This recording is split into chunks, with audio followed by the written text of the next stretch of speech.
Ma'asyiral muslimin wal muslimat rahimakumullah. Di antara sekian banyak ulama tabi'in, generasi tabi'in adalah generasi setelah generasi sahabat Rasulullah sallallahu alaihi wasallam. Dan di antara ulama tabi'in ada yang bernama Muhammad Ibn Wasi' rahimahullah. Beliau dikenal sebagai mujabud dakwah. Doanya seringkali dikabulkan oleh Allah Subhanahu wa taala. Dikenal dengan keilmuannya, takwa dan kezuhudannya. Sehingga wajar apabila para panglima perang Islam di zaman itu memperebutkan Muhammad bin Wasi' agar bergabung di dalam kesatuannya. Jadi diperebutkan oleh panglima-panglima perang.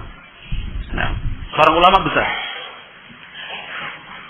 Karena keberadaan seorang ulama tabi'in di tengah-tengah sebuah pasukan bisa disebut sebagai jaminan kemenangan berdasarkan nas atau sabda Rasulullah sallallahu alaihi wasallam.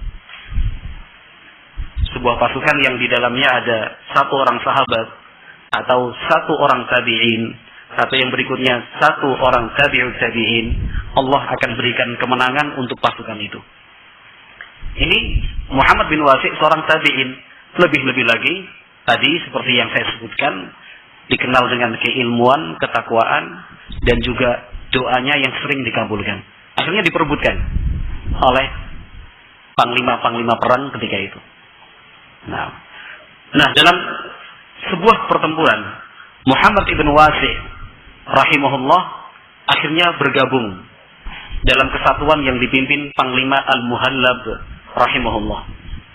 Yang dihadapi adalah pasukan Romawi. Nah, pertempuran besar pecah terjadi, berlangsung dan berakhir dengan kemenangan umat Islam seperti janji dari Rasulullah sallallahu alaihi wasallam. Nah, harta rampasan yang diraih oleh umat Islam itu ternyata tidak sedikit. Emas, perak, berlian, nah, milik orang-orang Romawi jatuh di tangan kaum muslimin.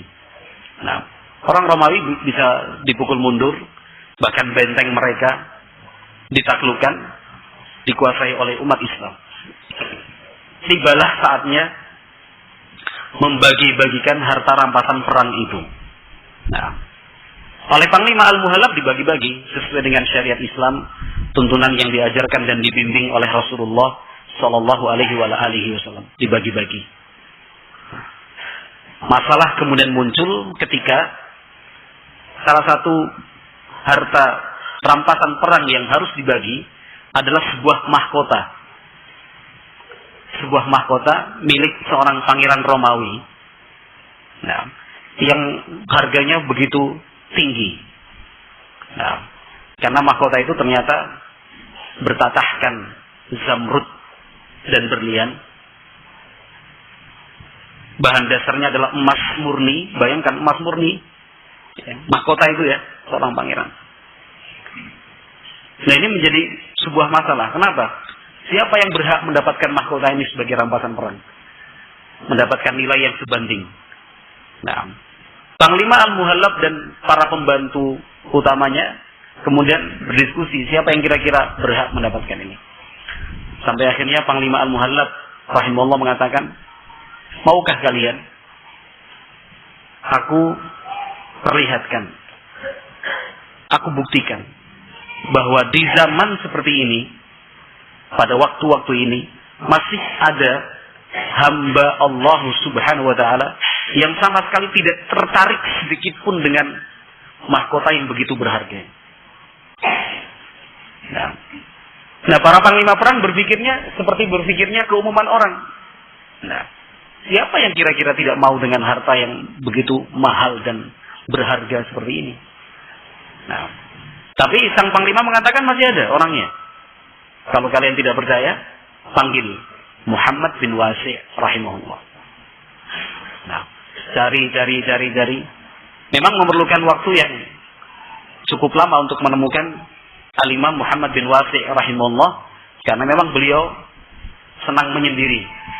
Nah, tekun dalam ibadahnya rahimahullah.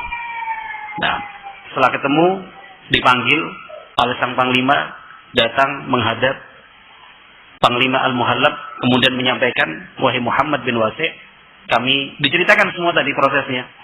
Kami memandang bahwa mahkota ini yang berhak untuk memperolehnya hanya Anda, bukan orang lain. Nah, tapi Al-Imam Muhammad bin Wasi' menolak. Enggak. Dipaksa, tetap menolak. Sampai akhirnya sang panglima bersumpah atas nama Allah Subhanahu wa ta'ala. Nah, karena sudah menyebut nama Allah dalam sumpahnya, maka Imam Muhammad bin Wasi' rahimahullah tak kuasa untuk menerima. Nah, tak kuasa untuk menolak. Akhirnya diterima rahimahullah. Mahkota itu kemudian dibawa pergi. Nah, para pembantu utamanya tadi yang sudah sejak awal disampaikan oleh panglima, bahwa saat-saat seperti ini ternyata masih ada orang yang tidak mau dan tidak tertarik sama sekali dengan harta seperti itu. Kan kemudian saling pandang. Wah, nggak benar ternyata kata panglima. Katanya tidak tertarik, katanya tidak mau. Ini buktinya dia sekarang pergi membawa mahkota tersebut. Nah, bayangkan saja kalau kita punya cincin dua saja dari zamrud dan berlian, itu sudah munggah haji ping piro itu. Ini mahkota. Bisa beli sawah, bisa beli tanah, bisa beli bangunan, bisa beli apa aja. Nah, mungkin mau truk tronton bisa dapat berapa? Nah, 7 turunan nggak akan habis. Dibawa pergi oleh Al-Imam Muhammad bin Wasi' rahimahullah. Nah, ini panglimanya sudah tidak lagi percaya dengan keterangan dari sang panglima. Tapi sang panglima senyum-senyum aja. Belum selesai ceritanya, tunggu sebentar. Sang panglima kemudian memerintahkan salah seorang ajudannya untuk ikuti Muhammad bin Wasi'. Perhatikan apa yang dia perbuat setelah keluar dari tempat ini. Diikuti betul. Diawasi dari belakang. Ini sambil membawa mahkota ini. Bawa. Ini ya. Diikuti dari belakang. Tanpa diketahui dan tanpa dirasa. Diikuti terus. Di tengah perjalanan, ternyata beliau rahimahullah bertemu dengan seorang pengemis peminta-minta. Orang ngemis itu ya. Den, nyuwun den. Al-Imam Muhammad bin Wasi' telinguk kanan, telinguk kiri. Kanan, kiri. Enggak ada orang seperti ini. Ini mahkotanya, nyopen. Kan itu. Mahkota yang seperti itu cuma dikasihkan kepada seorang pengemis. Nih. Kalau sampai ya mungkin jatuh pingsan kalau dapat seperti itu. Nggak nyangka kan ya. Ini nggak, sang pengemis itu dikasih nih buat kamu. Itu diikuti terus sama ajudannya. Muhammad bin Wasi' pergi aja. Los. Nggak terpikir sama sekali dengan seperti ini.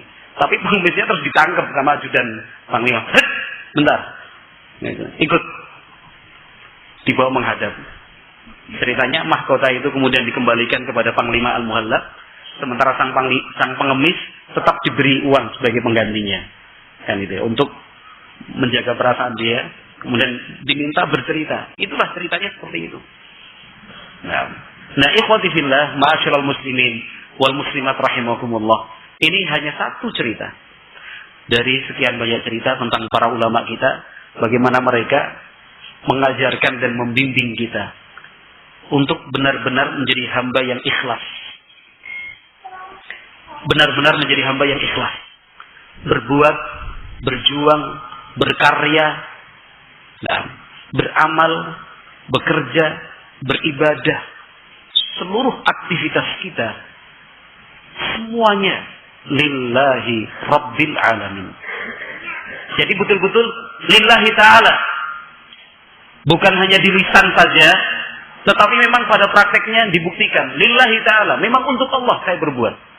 Hanya mengharap ridha dari Allah Subhanahu wa taala saya melakukannya, bukan karena apa-apa. Nah,